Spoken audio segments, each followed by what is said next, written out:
Hello, here we are. Welcome back to the Lochknits Knitting Podcast. My name is Haley. I am a tattoo artist, crafter, knitter, spinner, sewist, crocheter. That's it, I think. Anyway, I am coming to you from my tattoo shop, Honey Tattoo, in Wyoming, Pennsylvania. It is in the Wyoming Valley, directly between Wilkes-Barre and Scranton. All of my pertinent social media information will be linked down below. If you are interested in getting tattooed or coming to the shop, please send me an email. My email will be down there as well. I have not podcasted in a hot minute.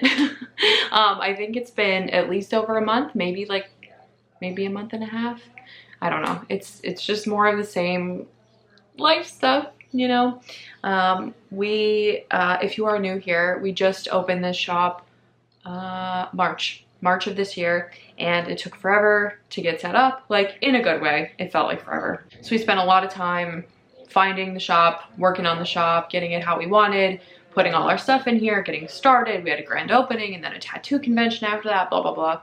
And our next order of business is working on housing situation and just kind of exploring options for next steps, kind of get out of the area we're living in. We're ready for like a change. So that has been overwhelming, taking up most of my time. I also joined the cult of roller derby last year. And if you or someone you know or love is involved in roller derby, you know it's a cult. And it has been taking up all of my time in like the best way possible. So anyway, that's a little bit about where I've been. I am in my tattoo room in the tattoo shop. I love it here. This is like my Zen corner. My ceramic clown collection is here. Yeah. I recently went to Maryland Sheep and Wool. I recently started a bunch of projects, finished a bunch of projects. I don't have too much to share, but the stuff I have is fun. And also my camera battery is gonna die. So let's get into it. First of all, I'm not wearing anything knitted. I actually have roller derby after work today, and I just go straight there, and hand knits and roller derby just don't mix. I do have a pair of socks I finished. I think I showed these on the last episode. Honestly, that was so long ago I can't even remember, but I'm pretty sure that I did. So these are my little, oh, there's my hair. These are my micro stripy socks. If you don't watch the podcast regularly, you may not know that my preferred method of knitting socks is to make a huge tube with toes on either end. So technically a toe up sock. Toe up, make a tube, end with a toe, and then cut it in half, add cuffs and heels. On a pair of socks like this, where it's all the same yarn, that method of making like the toe into the tube into the toe is like, it does add extra steps because I had to break the yarn to cut them in half to add the cuffs and add the heels, which I could have done and achieved the same like look in a pair of socks. But honestly, like, I don't know. I love just knitting a tube. That's mostly what I want to do, is just knit stockinette all the time. And I genuinely don't mind. I don't feel like held up or like I'm on sock or heel or toe island or whatever when I have to like take a day to add cuffs and heels and all that stuff. So that's just my preferred method. But if you're thinking to yourself, that's a lot of extra steps for socks that are all the same color, you would absolutely be right. I wear a women's 7-ish, so that's about how big these are. And the reason that this has a tag on it is because I had to buy new sock blockers. This was actually one of 2 things that I purchased at Maryland Sheep and Wool. I went this past weekend. We went on Sunday. I had to drive, and I'm not usually the driver, so that sucked a lot of the fun out for me. It's about like a 3-hour drive for us from Northeast PA, which, you know, it was worth it to go down, and like I love seeing my gals and spending the day with my friends and stuff like that. But in terms of like purchases, this was one of, like I said, 2 that I made. This pair of sock blockers is, I'm gonna stop touching those. It's like the thinner wood sock blockers. Those were like $6. I have had the metal sock blockers that have they look like a sock shaped hanger, and they have like a loop around the top of them. And even though they're like this big, I somehow lost them somewhere in my life, which is weird because I'm not like a person that casually loses things like that. And I just haven't been able to find them. So I ended up buying a pair of, like I said, the thinner wooden ones. And these are like kind of, I would say, like unfinished. They definitely have the little bit of texture on the edges.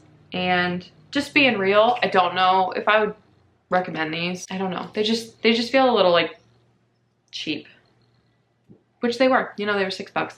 There was a nicer booth with nicer, really finished sock blockers, like much thicker wood, super like polished, sanded, rounded edges, like gorgeous colors and everything.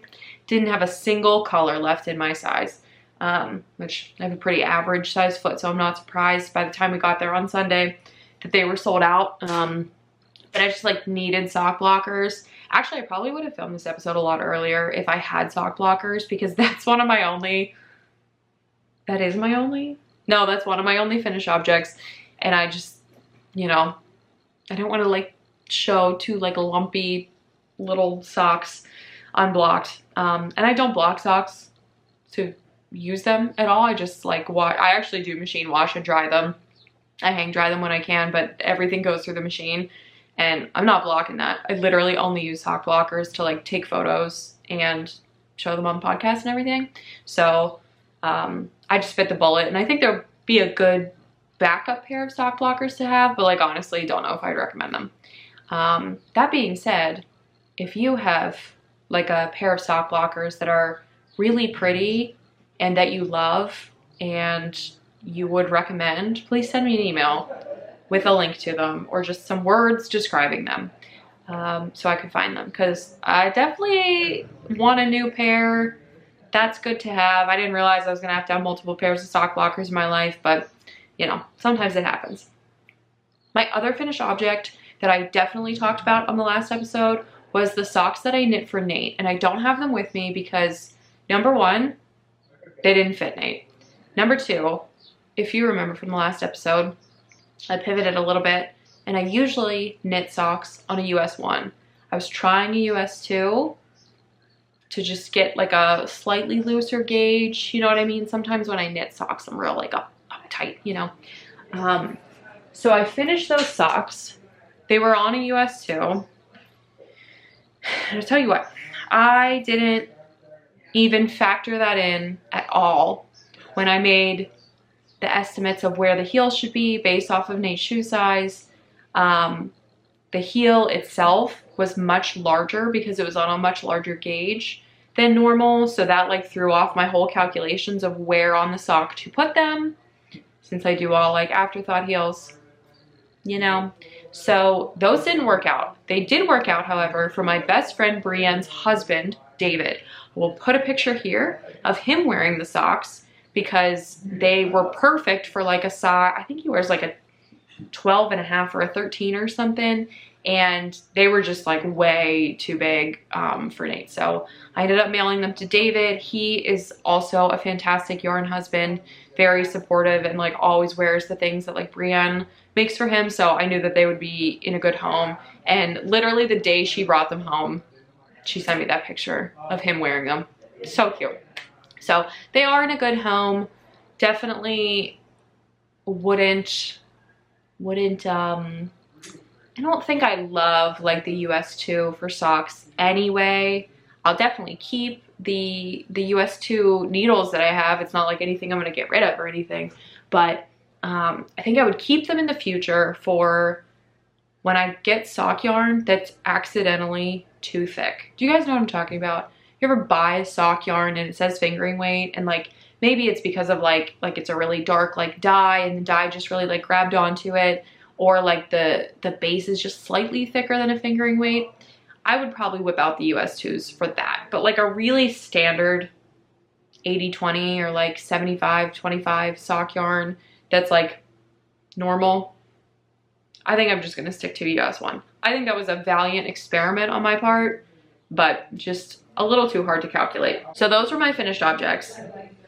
I also have a tank top that I knitted, and I put that intentionally in the washer and dryer because it was a little loose, and I was thinking about it on the way to work today that I put that in the washer and dryer, and I just folded all of my clothes and I didn't see it at all, so I don't know where that is.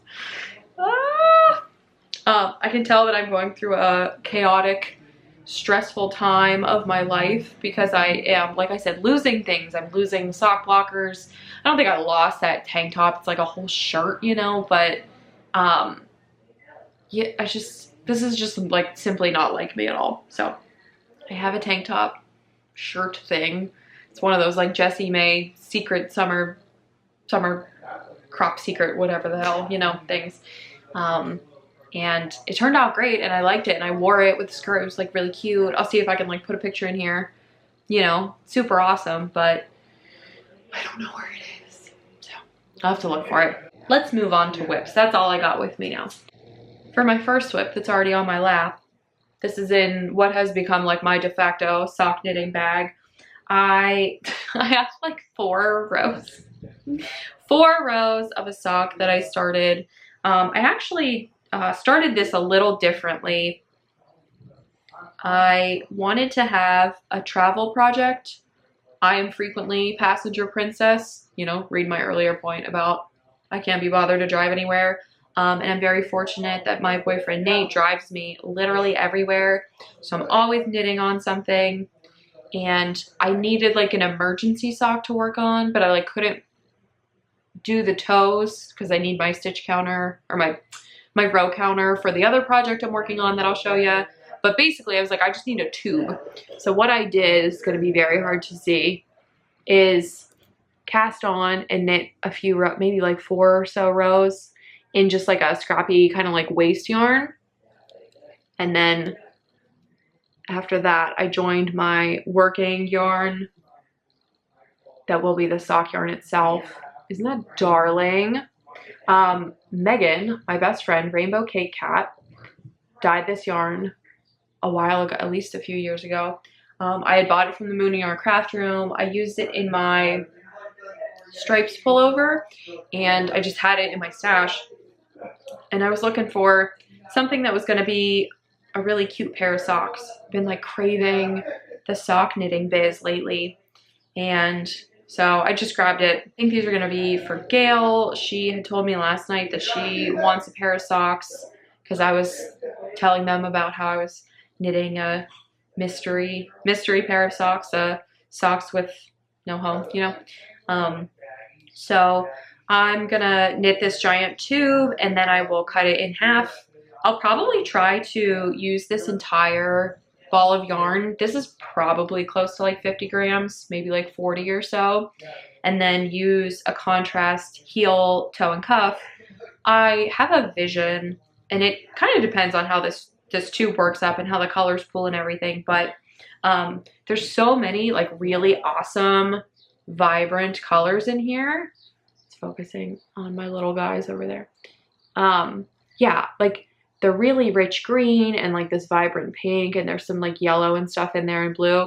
What I think I would want to do is make both toes the same color, but that color be different than the heels and that color be different than the cuffs. Like some really whimsical color blocking, like solid colors for all the extras and everything. So that's my plan. It's just going to be a tube, but yeah, I've been just really craving like doing the sock tube thing, and I think that is because I feel like all over the place, you know what I mean? It's very hard to like find time to sit down and work on like a complex project. So anyway, that's my first whip, and my second whip is a shawl, and I'll just start talking about it while I finish this row since I insisted on knitting on this while I'm filming. My second project is the Goldfish Memory shawl. Hilariously, I can't believe I remembered that. The Goldfish Memory shawl by, or wrap.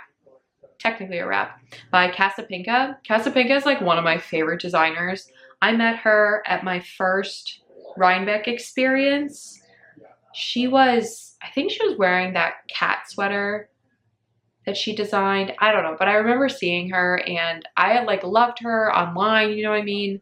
And it's one of those things where it's like, don't meet your heroes, but do meet Casapinka. She was just like so nice. And I was like, can I get a picture with you? And she was like, yeah, of course.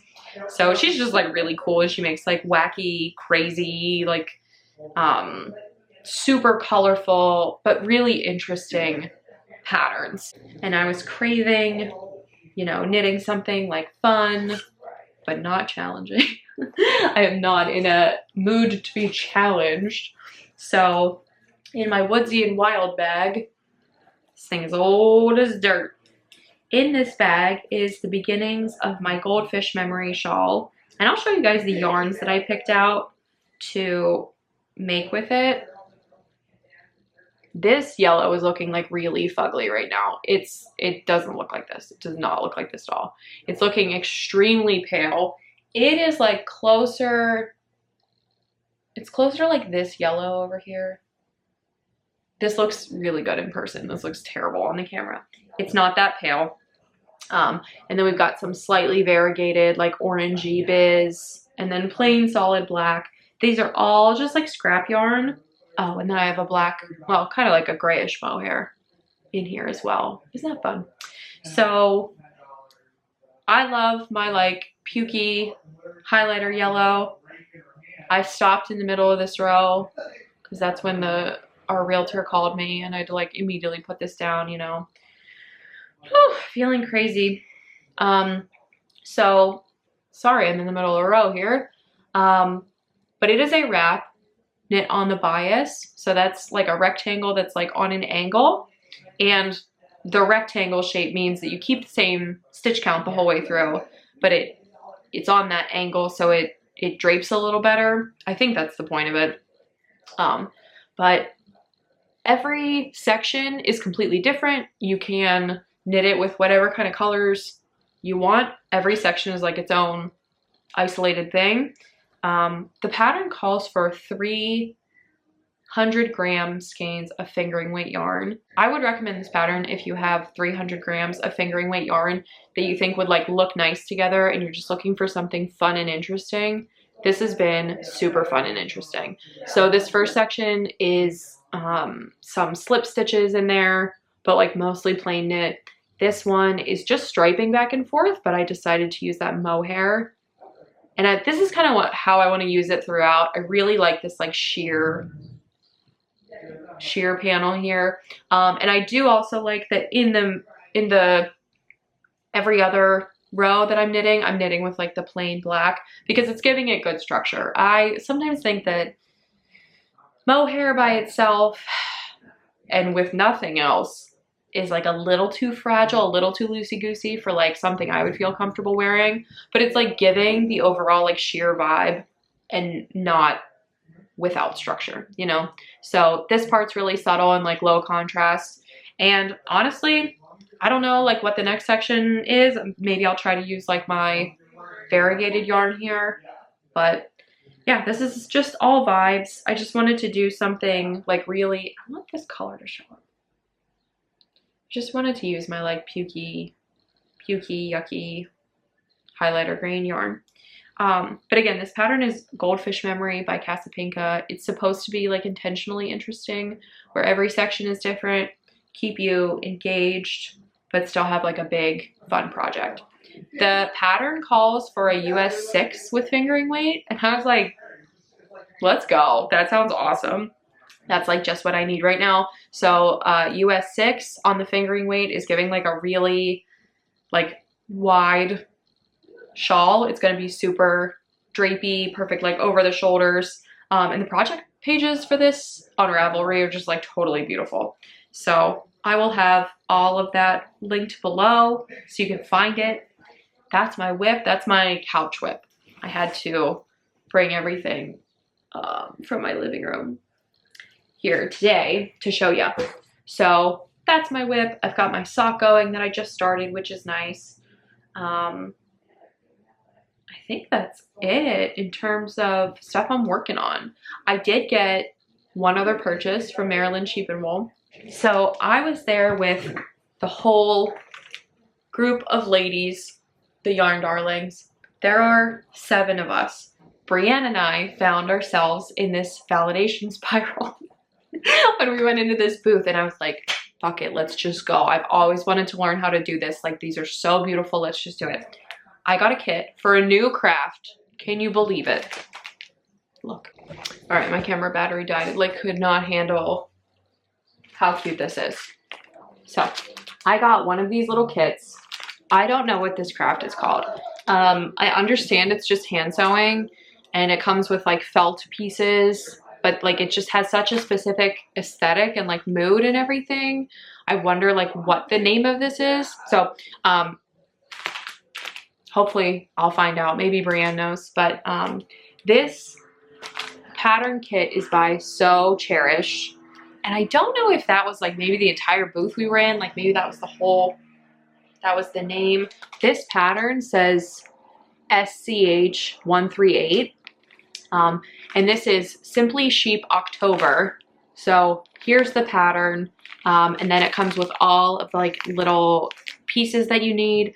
The lady at the booth was so sweet. So Brienne and I each picked out a pattern. We did double check with the lady who was working, and we were like, hey, we are like hard, firm beginners. Are these doable for beginners? And she was like, yeah, 100%. This is great. So we each picked out our own beginner pattern, and we were so excited when we got to the checkout. We're like, oh, we can't wait, we can't wait. And the lady at the checkout was like, is this your guys' first time? And I said, yes. Oh my God, wait, what needles am I supposed to use? And she gave us a free pack of the needles. I think just because of our enthusiasm. Honestly, it was so sweet. So this is just like a finished, it says finished size is 8" by 9". It's just like a little, you know, decor thing. I don't know if it'll end up as like a middle, you know, like an end table, kind of like almost like a centerpiece, but like a table runner, table square. I don't know what is gonna happen. I just thought this was so stinking cute. I love the sheep. We love pumpkins, obviously. This I think it doesn't require, but it was heavily encouraged to get freezer paper. So I did get a hold of some freezer paper at home, and I'm gonna sit down one of these days when my life calms down and make this little guy. But I just love like these kits and like these types of crafts, and I see them at all these shows and everything. And just like, look at these, look how beautiful that is. I love like these like big felt pieces. They're just so cute. This seems insanely intuitive. It doesn't seem challenging at all.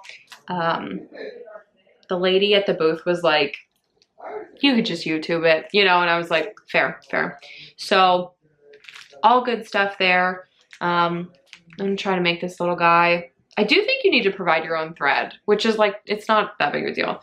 I've got a ton of thread, but this whole kit was $28. And like, honestly, for this like finished little piece, I would probably pay way more than that. So anyway, this is that. That was the other thing I got from Maryland Sheep and Wool. It's just like been so long since I've started a new craft. Just some like small other craft related things. I am still on the venture to sell my spinning wheel. I have a Kromsky Minstrel with a standard flyer, 3 bobbins, and the wheel oil. I'm looking to sell that so that I can get another spinning wheel. I think I'm gonna look into like an e-spinner, because I basically only want to spin like one specific type of yarn, and it just took me a long time to figure out what yarn, weight, style I like gravitated towards. And I do think the Kromsky Minstrel was perfect for like exploring all different kinds and things like that, but I'm just ready to get a new spinning wheel. But like a firm line I'm drawing in the sand is that I cannot get a second spinning wheel until the first one is out of my life. So still on that venture. If you are interested in a Kromsky Minstrel, I think I had it listed for like $800, but if you're watching this podcast and you want to buy it, I'll just give it to you for $700. Honestly, it works great. There's nothing wrong with it. I'm literally just trying to sell it so I can get another one. But if you want to send me an email, if you're interested, I at this point would probably be willing to like drive anywhere in the state of Pennsylvania if you wanted to like meet halfway or whatever, you know, we'll sort it out. But yeah, still selling my spinning wheel, still out there. Maryland Sheep and Wool, if you didn't go and if you're planning any big fiber events for the rest of the year, I'm just going to tell you that like the prices that we saw at Maryland Sheep and Wool were scary, and it like almost took the fun out of the whole day because I had to be incredibly like stingy with what I was buying. Yarn is like $34 a skein. That kit again was like $28, which like to me that seems like a reasonable price for like having the finished object and being able to see exactly what it is and exactly how it's going to turn out. Mini skeins are like $9 a pop. Like it's dark out here, and I don't like blame these dyers. Like you got to charge what you got to charge, but I'm just saying if you're going to go to a fiber festival and you haven't been in like a few years, like please prepare yourself because it's a little jarring. Thank goodness the admission to get into Maryland Sheep and Wool is still like $15, but we spent like $20 on food, $15 to get in. You know, I bought my couple little goofy things or whatever, but it just added up really quickly. Kind of like harshed the buzz of the day, if you will. So just prepare in advance if you're thinking about doing anything like that. Not related to crafting, but also not related. You may have noticed that I shut off all the comments and the monetization on my YouTube, and I just honestly can't deal with the like crazy people online.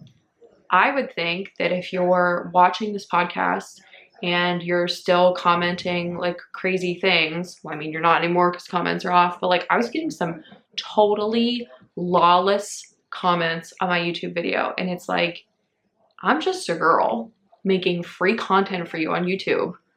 Why don't you fuck off? You know what I mean? Like people leaving crazy, insane comments about like my like face jewelry and like the way I look and stuff. And I'm like, go fuck yourself, dude. This is a free YouTube podcast. Like get real. So comments are just off because honestly, this is like my personal stream of consciousness. And if I see you at a fiber festival and you watch this podcast and you're not turned off by like the way that I am as a person, please come say hi to me. I love seeing people like in real life, but I'm having like a very difficult time engaging with people online because they're just so obnoxious. And I don't want to stop making podcasts because I love podcasting, but the comments that people leave on my free YouTube podcast are like truly fucking unhinged and delusional. And I think people need to go outside and touch grass. So if we are together at a fiber festival and you want to come say hi, please do. I still love you. I'm just trying to fend off the weirdos. You know what I mean? If you ever like want to get in touch with me in like a specific way or anything at all, really, you can always like send me an email. Again, my email and like all my info is down in the description box. It's just like I have to put up some filters to get the woo-woos away because people are just fucking crazy. I think that's all that's up with me. I'm booking for the summer now. It's May, what the hell day is it? It's Thursday, May 8th right now at this time of filming. So I'm booking for like June and July. I'm just out here working, hopefully gonna get this house situation taken care of and be on the right path. But anyway, that's all that's up with me. Hope you guys are doing great. I'll catch you on the next one. Who the hell knows when that'll be? All right, bye.